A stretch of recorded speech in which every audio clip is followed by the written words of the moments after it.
In this video, I'm going to talk about the capital assets and the ordinary assets. Why you need to know? Because they've been categorized in this way. Capital assets, you can, when sales again, you can deal capital gain. Then your ordinary assets, you have to, report as ordinary income, so then taxed differently. So that's why you need to know. So the capital assets are usually personal use assets, like a personal residence and most investment assets. So while losses from personal use assets are generally not deductible, losses from the investment assets are deductible as a capital loss.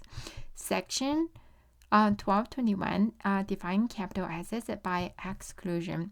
So the capital assets here, so basically, your personal residence, if you sell at a gain, so you have to pay capital gain tax, right?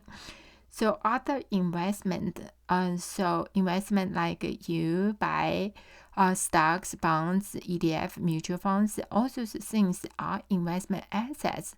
So they are capital assets as well.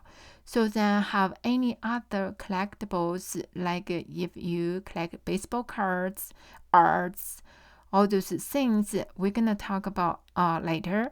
So they can be if you buy them for investment purpose, that's a capital asset. You pay capital gain if you recognize that gain. You pay loss if there's a loss, right? You deduct loss. So let's see what it is non-capital assets. Non-capital assets is ordinary income assets that generate ordinary income and losses. So you can use ACID. A is accounts receivable, notes receivable of the trade business.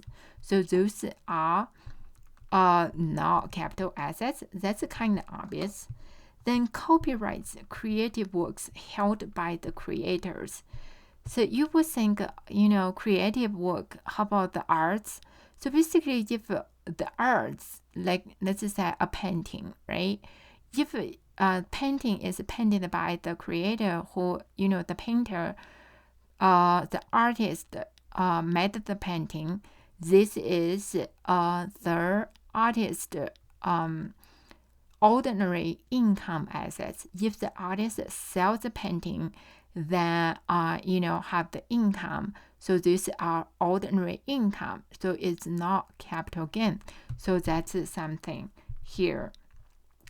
Then the inventory or property held for sale to customer in the taxpayer trade or business. So basically, let's just say, inventory like a car dealers, right? Car dealer, if they have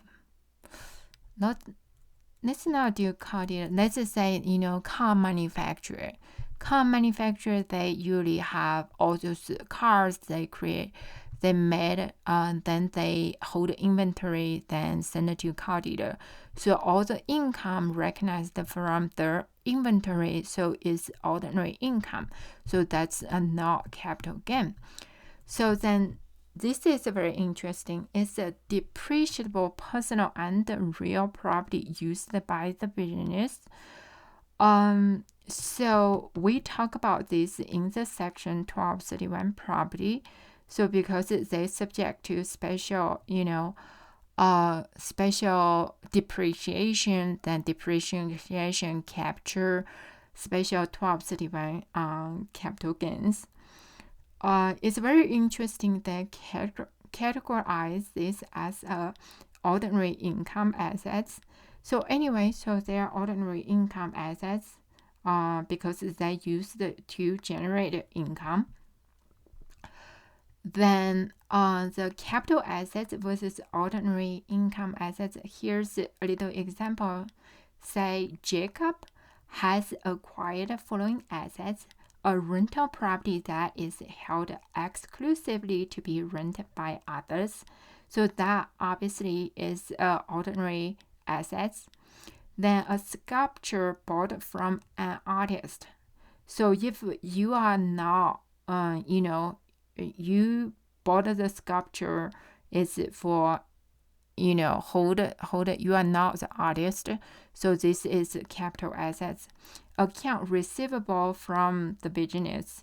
Account receivable is ordinary income assets. A delivery van for his shop, so it's ordinary income assets. It's not capital assets. So tell you, say, all of this, only the sculpture is the capital assets. Creative works are non-capital assets in the hands of the creator, not the buyer. The other acquisitions are non-capital assets.